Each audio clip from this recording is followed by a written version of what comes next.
ne pomognu hrvatskim Srbima ni u kakvom pogledu, što se i dogodilo. Tako je i bilo.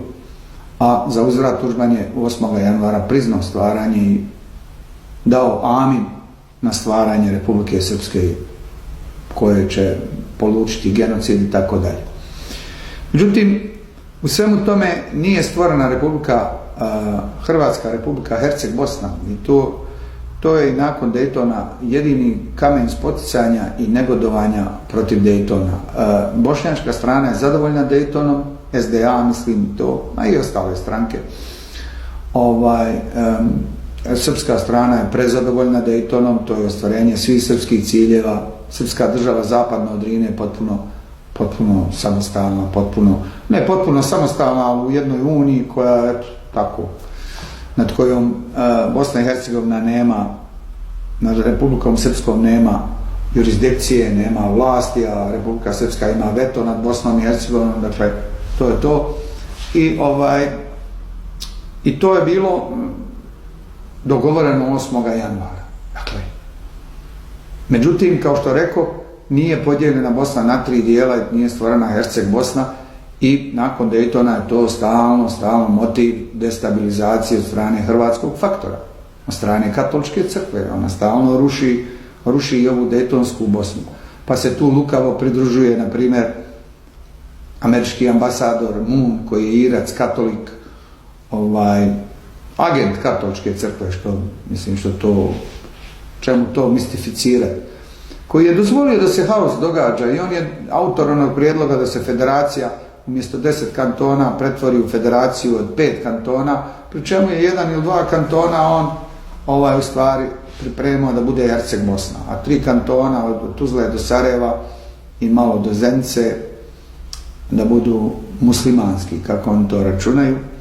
Pri čemu je išlo se i danas ostvario udar na Unsko-Sanski kanton žestok. Ovaj puta katolička crkva zajedno sa svojim partnerima i Jevrejima preko svog Kalergijevog plana, katolička crkva i Jevreji ubacuju migrante iz Afrike i Azije i ukrcavaju ih na hiljade u Unsko-Sanski kanton da bi ga razvalile, oduzele i priključile u stvari Hrvatskoj. Pri čemu bi kasnije Hrvatska te migrante fino deportirala, izbacila, šutnula nogom u stražnicu, jer Hrvati se nisu prodali guzicu kao što su to prodali Bošnjaci. Naime, svi ovi migranti koji ulaze, oni su dogovoreni, bošnjačka elita SDA je dobila pare u džep od Evropske unije, samo šute, dobila islamska zajednica pare u džep, a ona i kao braću muslimane, te migrante, te luđake iz Indije, iz Pakistana, iz ko zna kojih vukojebina dovodi vamo, te untouchables, to je 7. klasa u Indiji po klasnom sistemu boje, kože, rase, to je najniža klasa ljudi genetski koju oni uvoze, hođe, islamska zajednica. U stvari islamska zajednica time dodatno vrši genocid nad bošnjačkim narodom, jer polučuje iseljavanje Bošnjaka, a useljavanje tih Azijata i Afrikanaca.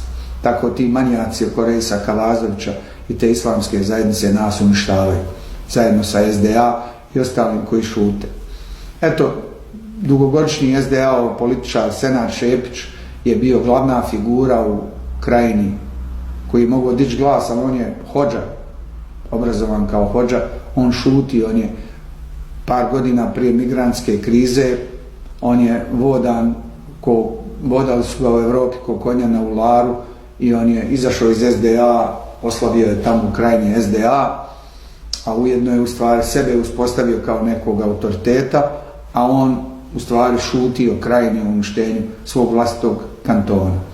Možete misliti onda šta ostali rade niže rangirani. Što se tiče Herceg-Bosne, dakle ambasador Moon je bio ovdje i dozvolio haos da bi se u mutnom lovila ta Herceg-Bosna, jer na koncu konaca Alija Izetbegović je pristao na trodjelnu podjelu